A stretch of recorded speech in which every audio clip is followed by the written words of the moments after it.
So welcome to the channel Feathers. நான் உங்கள் சதீஷ். இன்றைக்கி நம்ம யூடியூப் சேனலில் can you crack NEET or JEE exam if you start now. இப்போ நீங்கள் ஸ்டார்ட் பண்ணிங்கன்னா நீட் ஆர் ஜேஇ மாதிரி காம்படேட்டிவ் எக்ஸாம்ஸை உங்களால் நல்ல முறையில் கிளியர் பண்ண முடியுமா, நீங்கள் எதிர்பார்த்த ஸ்கோர் வாங்க முடியுமா அப்படிங்கிற ஒரு பெரிய கொஷின் நிறைய ஸ்டூடெண்ட்ஸ் வந்து என்கிட்ட கேட்டுருக்கிற காரணத்தினால இந்த செஷன் ஒரு பிளான் பண்ணி உங்களுக்காக நான் தந்திருக்கேன். ஸோ இந்த செஷன் மூலிமா நீங்கள் என்னென்ன தெரிஞ்சுக்கலாம் அப்படின்னு பார்த்தீங்கன்னா, நல்ல ஸ்கோர் எடுக்கிறதுக்கு டைம் டேபிள் எப்படி இருக்கணும், புக்ஸ் என்ன யூஸ் பண்ணணும், ஸ்டடி பிளான் எப்படி இருக்கணும் அப்படிங்கிற எல்லா டீட்டெயில்ஸும் நான் தரப்போகிறேன். And more than that, this particular video will help you. நீங்கள் ஒரு பதட்டத்தில் இருந்தீங்கன்னா, சார் நான் ஒரு 550 ஸ்கோர் எடுத்துட்டேன் லாஸ்ட் இயரில், பட் என்னால் கட் ஆஃப் கிளியர் பண்ண முடியல, ஏன்னா காம்படிஷன் அதிகமாகிடுச்சு, பிசிக்கு 620 மேலே கட் ஆஃப் இருக்குது. ஸோ அப்படி இருக்கிற சூழ்நிலையில் என்னால் அடுத்த வருஷம் நான் லேட்டாக ப்ரிப்பேர் பண்ணுற சூழ்நிலையும் அமைஞ்சிருச்சு. எதனால் லேட்டாக ப்ரிப்பேர் பண்ணுற சூழ்நிலை வந்துச்சு அப்படின்னு பார்த்தீங்கன்னா, நிறைய ஸ்டூடெண்ட்ஸ் கவுன்சிலிங்க்கு வெயிட் பண்ணிட்டு இருக்காங்க. இன்னமும் கூட செகண்ட் கவுன்சில், தேர்ட் கவுன்சிலிங் வந்து கட் ஆஃப் ரேஞ்ச் என்னன்னு தெரிஞ்சாலும் வெயிட் பண்ணிட்டு இருக்கிற காரணம் இருக்குது. ஸோ அவங்க எல்லாருமே லேட்டாக ப்ரிப்பரேஷனை ஸ்டார்ட் பண்ணால் பெஸ்ட்டாக கிளியர் பண்ண முடியுமா அப்படிங்கிற ஒரு கொஷினுக்கான ஆன்சர் இந்த வீடியோவில். Welcome to the channel Feathers. We are from Feathers Education NEET and JEE Kana Coaching Institute. We have more than 250 students in our residential campus. Residential campusல 250க்கும் மேற்பட்ட ஸ்டூடெண்ட்ஸ் வந்து படிச்சுட்டு இருக்காங்க. ஸோ இந்த வீடியோவில் நம்ம என்ன தெரிஞ்சுக்க போகிறோம்னா, எப்படி ஈஸியாக நம்ம கிராக் பண்ணுறது. ஸோ ஃபஸ்ட்டு திங் நீங்கள் பண்ண வேண்டிய விஷயம் ஒன்றே ஒன்று.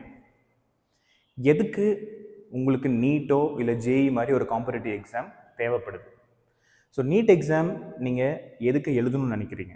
ஆப்வியஸ்லி டாக்டர் ஆகணும். அப்படின்னு ஏன் டாக்டர் ஆகணும்? யார் சொல்லி நீங்கள் டாக்டர் ஆகணும்? உங்கள் அப்பா அம்மா விருப்பமா, இல்லை உங்களுக்கு ஏதாவது ஒரு மோட்டிவேஷன், இன்னர் மோட்டிவேஷன் இருக்கா, இல்லை எல்லாருமே அதை படிக்கிறாங்க அப்படிங்கிறதுனால நீங்களும் படிக்கிறீங்களா, இல்லை டாக்டருங்கிற ப்ரொஃபஷன் உங்களுக்கு முழு மனசாக அது பிடிச்சிருக்கா, அது பேஷனாக நீங்கள் பண்ணுறீங்களா? ட்ரீம் அப்படிங்கிறது வேறு, பேஷன் அப்படிங்கிறது வேறு. ஸோ அந்த கனவுகள் அப்படிங்கிறது நீங்கள் பேஷனாக கன்வெர்ட் பண்ணுறதுக்கு கம்ப்ளீட் ஃபுல்ஃபில்மெண்ட் வந்து உங்களுக்குள்ளே இருக்கணும். அப்போ தான் முழு மனசாக நீங்கள் அந்த வேலையை செய்ய முடியும், அச்சீவும் பண்ண முடியும். சரிங்களா? ஸோ ஜேஇ, நீட் மாதிரி காம்படிட்டிவ் எக்ஸாம்லாம் நீங்கள் கிளியர் பண்ணணும்னு நினச்சிங்கன்னா அளவுக்கு அதிகமான ஒரு பேஷன் இருக்கணும். ஸோ ஜேஇ வந்து உங்களுக்கு தெரியும், ஒரு பெஸ்ட் இன்ஜினியரிங் காலேஜ், ஐஐடி மாதிரி ஒரு நல்ல இன்ஜினியரிங் காலேஜஸ்க்கு போகிறதுக்கான ஒரு விண்டோ. நீட் வந்து பெஸ்ட்டு எம்பிபிஎஸ் கோர்சஸ்க்கு நீங்கள் போகிறதுக்கான விண்டோ. ஸோ நீங்கள் கேட்க வேண்டிய முதல் கேள்வி, why I need NEET or JEE? எதுக்கு எனக்கு தேவை? ஏன் நான் அதை சொல்கிறேன்னா, நீங்கள் எதுக்கு இந்த எக்ஸாமை நீங்கள் கிளியர் பண்ணணுன்னு அவ்வளோ வெறித்தனமாக இருக்கீங்க அப்படின்னு உங்களுக்கு தெரிஞ்சிச்சுன்னா, உங்களால் அடுத்த கொஷின் ஈஸியாக ஆன்சர் பண்ண முடியும். How to clear very easily. So சுலபமான முறையில் எப்படி வந்து இந்த எக்ஸாமை கிளியர் பண்ணுறது அப்படிங்கிற ஆன்சர் உங்களுக்கு ஈஸியாக தெரிஞ்சிடும். ஸோ அந்த காரணத்தினால தான் நான் சொல்கிறேன். ஸோ இது உங்களுக்கு தெரியாமல் இருந்துச்சுன்னா அதுக்கு சப்போர்ட் பண்ணுறதுக்கு 1000 வழிகள் இருக்குது. இப்போ எங்களை மாதிரி ஆட்கள் நிறைய பேர் இருக்காங்க உங்களுக்கு ஹெல்ப் பண்ணுறதுக்கு. ஸோ ஆனால் உங்களோட ஒரே ஒரு வேலை, எதுக்கு நான் அந்த எக்ஸாமை கிளியர் பண்ணணுங்கிறத ஆழமாக பதிய வச்சுக்கோங்க. ஏன்னா நான் அவங்களுக்காக பண்ணுறேன், இவங்களுக்காக பண்ணுறேன் அப்படின்னு நினச்சிங்கன்னா, ஒரு வேளை அந்த விஷயங்கள் நடக்காமல் போச்சுனாலோ உங்களால் சஸ்டெயின் பண்ண முடியாது. ஸோ உங்களுக்காக நீங்கள் பண்ணணும், உங்களோட மனசாட்சிக்காக நீங்கள் பண்ணணும், கண்டிப்பாக வின் பண்ண முடியும். So start the preparation immediately now. இதுக்கப்புறமும் நீங்கள் டைம் வேஸ்ட் பண்ணக்கூடாது. நிறைய பேர் இப்போவே நிறைய டைம் வேஸ்ட் பண்ணிட்டீங்க. ஸோ இப்போ நீங்கள் ப்ரிப்பரேஷனை ஸ்டார்ட் பண்ணால் மட்டும்தான் நமக்கு எக்ஸாம் அடுத்த வருஷம் மே 4th இருக்கக்கூடிய அந்த எக்ஸாம் வந்து ஈஸியாக நீங்கள் கிளியர் பண்ண முடியும். மே 4th 2025. ஸோ இந்த எக்ஸாமை நீங்கள் வந்து பெஸ்ட்டாக கிளியர் பண்ணணும்னு நினச்சிங்கன்னா கண்டிப்பாக இந்த ப்ரிப்பரேஷனை நீங்கள் ஸ்டார்ட் பண்ணியிருக்கோம் அப்படிங்கிறது என்னோட தாழ்மையான வேண்டுகோள். சரி, எப்படி சார் ப்ரிப்பரேஷனை ஸ்டார்ட் பண்ணுறதுன்னு எல்லாரும் சொல்கிறது தான். ஸோ இது சிஸ்டமேட்டிக்காக எப்படி சார் நாங்கள் பண்ணுறது, என்ன மாதிரி விஷயங்கள்லாம் நாங்கள் வந்து ஹேண்டில் பண்ணணும் அப்படிங்கிறத நம்ம ஸ்டெப் பை ஸ்டெப்பாக பார்ப்போம். ஸோ இதில் முக்கியமான ஒரு விஷயம் என்னன்னு பார்த்தீங்கன்னா, டைம் எவ்வளோ இருக்குது. ஏன்னா டைம் அப்படிங்கிறது யாருக்காகவும் வெயிட் பண்ண போகிறது கிடையாது. ஸோ இந்த இருக்கக்கூடிய மீதி நாட்களில் உங்களோட ப்ரிப்பரேஷன் எப்படி இருக்கணும் அப்படிங்கிறத நீங்கள் தெரிஞ்சுக்குங்க. ஸோ என்னோட பர்சனல் சஜஷனாக இருக்கும். ஃபார் எக்ஸாம்பிள், இப்போ நீங்கள் எடுத்துக்கிட்டிங்கனாலுமே September, October, November, December, Jan, Feb, March, April and May. So உங்களுக்கு ஆல்மோஸ்ட் வந்து ஒரு 8 months இருக்குது. 8 monthsல நீங்கள் என்ன பண்ண போகிறீங்க? இந்த 8 monthsல வந்து உங்களோட பிளான் என்ன, உங்களோட பிளான் என்ன, இந்த பிளானுக்கான எக்ஸிக்யூஷன் எப்படி இருக்க போகுது, அண்டு உங்கள் பிளானுக்கு அப்புறம் அதுக்கான டைம் டேபிள் என்ன. ஸோ டைம் டேபிளும் ரொம்ப முக்கியம். அண்ட் ரிசோர்ஸஸ் என்ன, அதை நீங்கள் வந்து யூஸ் பண்ணுறதுக்கு ரிசோர்ஸஸ் என்ன பண்ண போகிறீங்க. ஸோ இதெல்லாம் தான் நான் வந்து உங்களுக்கு தரப்போகிறேன் இந்த வீடியோவில். உங்களோட பிளான் பர்ஃபெக்டாக இருக்கணும், அந்த பிளானுக்கான டைம் டேபிள் பர்ஃபெக்டாக இருக்கணும், அந்த டைம் டேபிளுக்கு தேவையான மெட்டீரியல்ஸ் வந்து உங்கள் கையில் பர்ஃபெக்டாக இருக்கணும். ஸோ அது ஒன் பை ஒன் நம்ம பார்த்துருவோம். So let's say how to study to get 700+ mark. 700 அப்படிங்கிறது ஒரு மேஜிக் ஃபிகர். எல்லாத்தாலையுமே ஈஸியாக அதை வந்து அச்சீவ் பண்ண முடியாது. ஏன்னா உங்களுக்கு 700க்கு மேலே ரீச் ஆகணும்னா அந்த கடைசியாக இருக்கிற 4 கொஷின் கூட நீங்கள் தெளிவாக பண்ணணும். ஸோ மைன்யூட்டாக ரொம்ப கேர்ஃபுல்லாக நீங்கள் எடுத்து வைக்கிற ஒவ்வொரு ஸ்டெப்பும் அந்த 3 மணி நேரம் 20 நிமிஷத்தில் தெளிவாக இருக்கணும் ஒரு 700+ ஸ்கோர்லாம் நீங்கள் அச்சீவ் பண்ணுறதுக்கு. ஸோ நம்மளோட இன்ஸ்டியூட்டில் லாஸ்ட் இயர் 705 ஒரு ஸ்டூடெண்ட் எடுத்திருந்தாங்க. ஸோ அவங்களோட ஆட்டிடியூடும் பார்த்தீங்கன்னா அந்த வின்னிங் ஆட்டிடியூட் அப்படிங்கிறது ஆரம்பத்திலிருந்தே ஃபாலோ பண்ணணும். ஸோ உங்களை நீங்களே இமேஜின் பண்ணி பார்க்கணும், எஸ் நான் ஒரு 10 மந்த்ஸில் இல்லை 8 மந்த்ஸில் அந்த கேட்டகரி ஆஃப் ஸ்டூடெண்ட்ஸில் நான் இருக்க போகிறேன் அப்படின்னு நீங்கள் இப்போவே ரொம்ப ஆழ்ந்த மனசில் பதிய வைக்கணும். ஸோ இந்த வின்னிங் ஆட்டிடியூட் அப்படிங்கிறது ஒவ்வொரு நாளும் கொஞ்சம் கொஞ்சமாக நம்மளோட ரத்தத்துலேயும் சதையிலையும் ஏற்றணும். ஸோ இதுதான் என்னோட பர்சனல் சஜஷனாக இருக்கும். எல்லாத்தாலையும் அதை பண்ணுறது கடினம், பட் இதை நான் சொல்கிறத நீங்கள் செஞ்சீங்கன்னா எல்லாத்தாலையும் பண்ண முடியும். ஸோ செகண்ட் திங் வந்து கான்சன்ட்ரேட் ஆன் 5 இம்பார்ட்டன்ட் திங்ஸ் அப்படிங்கிறது என்னோட பிளான். 5 முக்கியமான விஷயத்தில் நீங்கள் கான்சன்ட்ரேட் பண்ணிங்கன்னா உங்களால் நல்ல ஸ்கோர் எடுக்க முடியும். ஸோ அதில் நான் ஒன் பை ஒன் என்னென்னு நான் சொல்கிறேன். Stay tuned. So first thing, plan பண்ணணும்னு நான் சொல்லியிருந்தேன் இல்லையா, நிறைய ஸ்டூடெண்ட் என்கிட்ட கேட்டாங்க, சார் நான் எப்படி sir shall I do online class அப்படின்னு என்கிட்ட கேட்டிருந்தாங்க. So shall I do online class or offline class. So online கிளாஸுக்கும் ஆஃப்லைன் கிளாஸுக்கும் என்ன வித்தியாசம் அப்படின்னு பார்த்துக்கிட்டு உங்களுக்கு தெரியும். ஸோ ஆஃப்லைன் கிளாஸு தான் என்னோட ப்ரியாரிட்டியாக இருக்கும். ஏன்னா ஆஃப்லைன் கிளாஸில் கிடைக்கிற அட்வான்டேஜஸ்ஸு ஆன்லைன் கிளாஸில் கிடைக்காது. ஃபஸ்ட் அண்ட் ஃபோர்மோஸ்ட் அட்வான்டேஜ் வந்து பார்த்திங்கன்னா மோட்டிவேஷன். ஆன்லைன் கிளாஸில் நீங்கள் இண்டிவிஜுவல் அட்டென்ஷன் கொடுக்கறதுக்கான வாய்ப்புகள் ரொம்ப குறைவு. மற்ற ஸ்டூடெண்ட்ஸை பார்த்தோ டீச்சர்ஸ் கிட்ட பேசியோ இல்லை எக்ஸ்பீரியன்ஸை வந்து உங்களால் ப்ராக்டிக்கலாக அதை கெயின் பண்ணியோ மோட்டிவேஷன் ஆன்லைன் கிளாஸில் கிடைக்காது. ஆனால் ஆஃப்லைன் கிளாஸில் கிடைக்கும். உங்கள் ஃப்ரெண்ட் சர்க்கிள் இருப்பாங்க, டீச்சர்ஸ் கூட இருப்பாங்க, 1 இயர் ட்ராவல் பண்ணுவாங்க, நீங்கள் ஒரு கோல் மைண்ட் செட் பண்ணிவிட்டு அதை பண்ணணுன்னு நினைப்பீங்க. அது எல்லாமே ஆஃப்லைன் கிளாஸில் தான் கிடைக்கும். ஸோ என்னோட பர்சனல் சஜஷன் வந்து ஆன்லைன் கிளாஸை எடுக்காதீங்க. ரொம்ப ரொம்ப ரொம்ப ரிஸ்க் ஃபேக்டர் அதிகம். ஸோ ரிஸ்க் ஃபேக்டர் வந்து நீங்கள் 11th and 12th படிக்கிறீங்கன்னா ஓகே, 11th and 12th படிக்கிறீங்கன்னா இந்த ரிஸ்க் ஃபேக்டரை நீங்கள் ட்ரை பண்ணலாம். But when you are actually a repeater, நீங்கள் ஒரு ரிப்பீட்டர் ஸ்டூடெண்ட்டாக இருக்கீங்கன்னு வச்சுக்கோங்களேன், நீங்கள் ரிப்பீட்டர் ஸ்டூடெண்ட்டாக இருந்தீங்கன்னா என்னோட சஜஷன் வந்து ஆஃப்லைன் கிளாஸுக்கு போகணுங்கிறது தான் என்னோட சஜஷனாக இருக்கணும். So we call it as repeater or long term ஸ்டூடெண்ட்ஸ்னு நம்ம சொல்லுவோம் இல்லையா, லாங் டேர்ம் ஸ்டூடெண்ட்ஸ். ஸோ இது என்னோட சஜஷன், ஆஃப்லைன் கிளாஸை நீங்கள் ஃபோக்கஸ் பண்ணுங்கள். ஸோ செகண்ட் திங் வந்து சிலபஸ். 5 இம்பார்ட்டன்ட் திங்கில் முதல் விஷயம் ஆஃப்லைன் கிளாஸுக்கு நீங்கள் இம்பார்ட்டன்ஸ் கொடுக்கணும். ரெண்டாவது உங்களோட சிலபஸ் என்ன அப்படிங்கிறது நீங்கள் பார்க்கணும். ஒய்? பிகாஸ் உங்களோட சிலபஸ் நீங்கள் பார்த்தீங்கன்னா ஃபிசிக்ஸ்,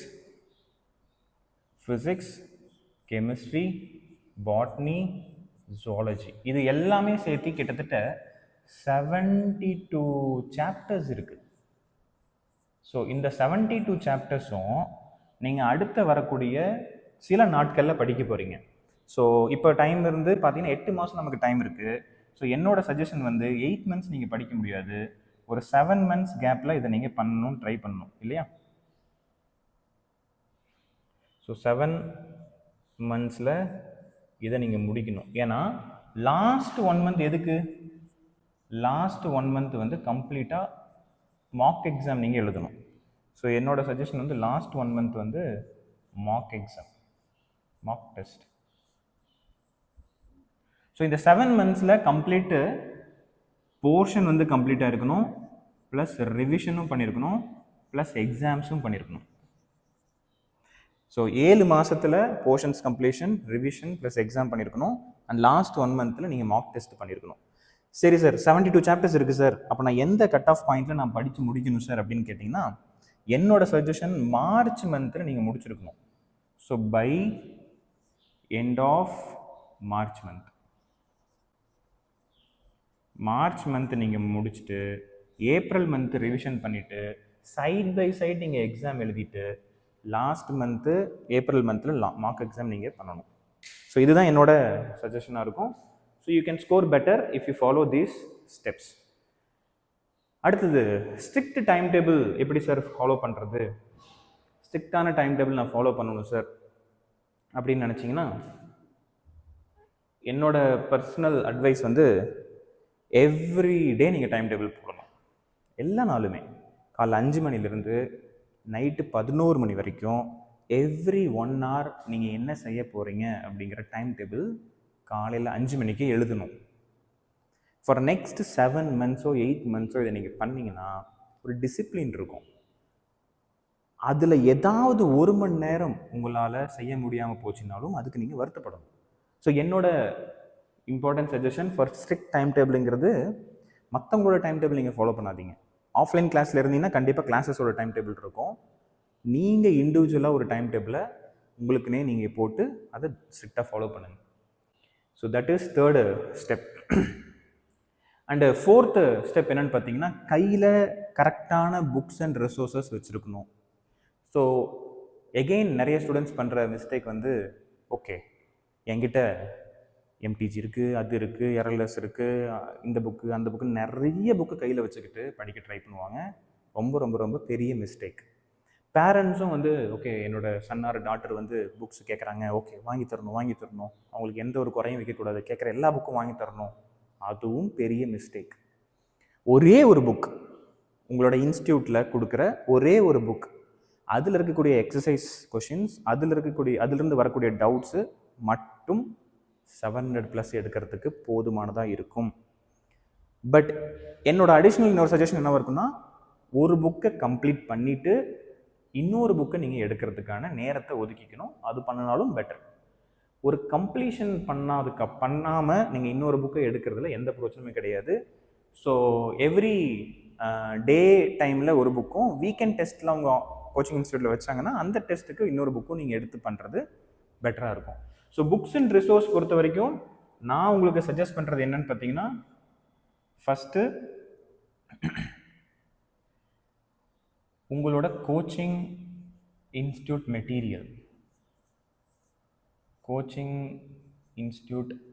மெட்டீரியல் ஃபஸ்ட்டு ப்ரியாரிட்டி கொடுங்க. அண்டு செகண்டு எக்ஸ்ட்ரா ஒரு அடிஷ்னல் புக்கு வந்து யூஸ் பண்ணுங்கள். இது எப்போ யூஸ் பண்ணணும்? Once this is complete. இதை கம்ப்ளீட் பண்ணாமல் நீங்கள் இந்த செகண்ட் புக்கை எடுக்கிறதுனால பிரயோஜனம் கிடையாது. So that is my advice. So next point என்னன்னு பார்த்தீங்கன்னா, ஸ்மார்ட், SMART. இந்த ஸ்மார்ட் அப்படிங்கிறதுக்கான அப்ரிவேஷன் என்னன்னு பார்த்தீங்கன்னா, ஸோ எஸ், நீங்கள் ஆப்வியஸாக என்ன உங்களுக்கு கிளாஸில் நடத்துகிறாங்களோ அது படித்தாகணும். எம், மெமரைஸ் பண்ணியாகணும்.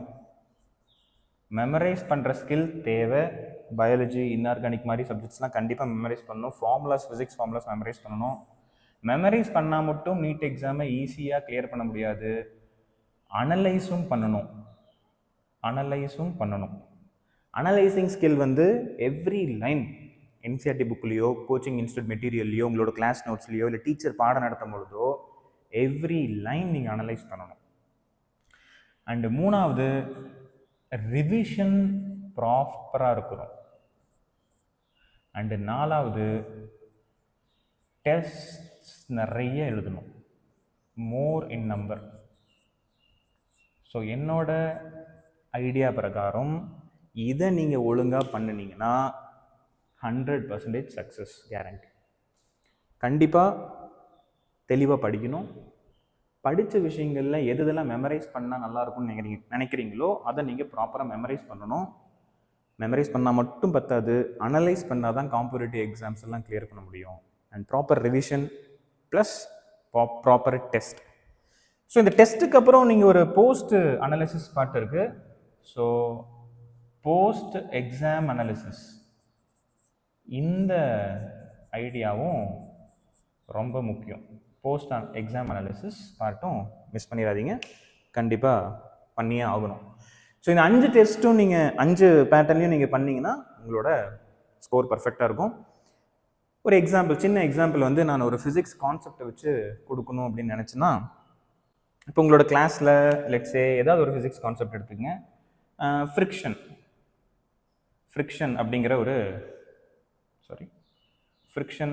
அப்படிங்கிற ஒரு கான்செப்ட் நீங்கள் படிக்கிறீங்க. ஸோ இந்த ஃப்ரிக்ஷனுங்கிற கான்செப்டில் நிறைய அப்ளிகேஷன் இருக்குது. ஸோ ஃப்ரிக்ஷனை இந்த ஸ்மார்ட் அப்படிங்கிற ஐடியா, எங்களோட ஸ்மார்ட் ஐடியா வச்சு நீங்கள் பயன்படுத்தணும்னா, ஃபஸ்ட்டு ஃப்ரிக்ஷன்னா என்ன, ஃப்ரிக்ஷன் வாட் இஸ் ஃப்ரிக்ஷன் என்ன இது நீங்கள் படிக்கும் பொழுது where it is applied, why it is applied, how it is applied, when it is applied. இதுதான் நீங்கள் ஃப்ரிக்ஷனை படிக்கிறதுக்கான வழிமுறைகள். இந்த ஆன்சர்ஸ்க்கு, இந்த கொஷின்ஸ்க்கு எல்லாத்துக்குமே நீங்கள் ஆன்சர் பண்ணிட்டீங்கன்னா you have studied the concept. இப்போது ஃபிசிக்ஸில் நீங்கள் எடுத்துக்கிட்டிங்கன்னா ஒரு 500 கான்செப்ட்ஸ் இருக்கும். அந்த 500 கான்செப்ட்ஸுக்கும் இந்த கேள்வியை நீங்கள் கேட்கணும். வாட், இப்போ ஃப்ரிக்ஷன்னா என்ன, அதுக்கான ஃபார்முலாஸ்னால் என்ன, ஃபார்முலாஸ்லேருந்து நீங்கள் அந்த அண்டர்ஸ்டாண்டிங் பண்ணிக்க முடியும், அண்டர்ஸ்டாண்டை வச்சு ஃபார்முலாவும் எழுத முடியும். ஸோ இந்த ஒரு பேட்டர்ன் வந்து ஃபஸ்ட்டு ஃபாலோ பண்ணணும். ரெண்டாவது, அதுதான் நான் சொன்னது ஸ்டடி. அடுத்தது மெமரைஸுங்கிறது இதுலேயே என்னென்ன விஷயங்கள்லாம் வருது. For example law of friction is equal to mu into N அப்படிங்கிறது நீங்கள் மெமரைஸ் பண்ணி ஆகணும். This is a law of friction. இதில் மியூ அப்படிங்கிறது கோஎஃபிஷியன்ட் ஆஃப் ஃப்ரிக்ஷன், என்னங்கிறது நார்மல் ஃபோர்ஸு, எஃப்ங்கிறது ஃப்ரிக்ஷன். இதுக்கு நிறைய டைப்ஸ் இருக்குது. ஸோ இந்த மாதிரி மெமரைஸ் பண்ணக்கூடிய சூழ்நிலைகள் ஏற்படும். ஸோ மெமரைஸ் பண்ணணும். அடுத்தது அனலைஸ் பண்ணணும். அனலைஸ் பண்ணும்பொழுதும் இந்த கொஷினுக்குலாம் உங்களுக்கால ஆன்சர் பண்ண முடியும். அனலைசிங் பார்ட்டில் எக்ஸாமுக்கு முன்னாடி ரிவிஷன் பண்ணணும். டெஸ்ட்டு வந்து ஃப்ரிக்ஷனில் நிறைய கொஷின்ஸ் வந்து நீங்கள் செக் பண்ணிக்கிறதுக்கு ஒரு டெஸ்ட் எழுதியே ஆகணும். ஸோ இந்த அனலைஸ் பண்ணும்பொழுது எக்ஸசைஸ் கொஷின் சால்வ் பண்ணுவீங்க, ரிவிஷன் பண்ணும்பொழுது நிறைய கொஷின் சால்வ் பண்ணுவீங்க, டெஸ்ட் பேட்டர்னில் நிறைய கொஷின்ஸை எங்கெங்கெல்லாம் தப்புங்கிறத கண்டுபிடிப்பீங்க. அண்ட் போஸ்ட் டெஸ்ட் அனலைசிஸ், இது எவ்வளோ சிம்பிளான விஷயம். இந்த ஒரு பேட்டர்ன் நீங்கள் கற்றுக்கிட்டிங்கன்னா, இந்த ஒரு டெம்ப்ளேட்டை நீங்கள் கற்றுக்கிட்டிங்கன்னா ரிப்பீட்டடாக இதை நீங்கள் செய்யுங்க, கண்டிப்பாக உங்களால் வின் பண்ண முடியும். So that's it students. So இன்றைக்கி செஷனில் உங்களுக்கு கண்டிப்பாக ஒரு ஐடியா கிடச்சிருக்குன்னு நான் நம்புகிறேன். நிறைய ஸ்டூடெண்ட்ஸ் 500க்கு மேலே இருக்கிற ஸ்டூடெண்ட்ஸ் வெயிட் பண்ணாதீங்க. ஆஃப்லைன் கிளாஸ் எங்கேயாவது ஒரு இடத்துல ஜாயின் பண்ணி நல்ல ஸ்கோர் எடுக்கிறதுக்கு என்னோட wishes. All the best students. So வேற ஒரு இம்பார்ட்டன்ட் வீடியோவில் உங்களை சந்திக்கிறேன். Until then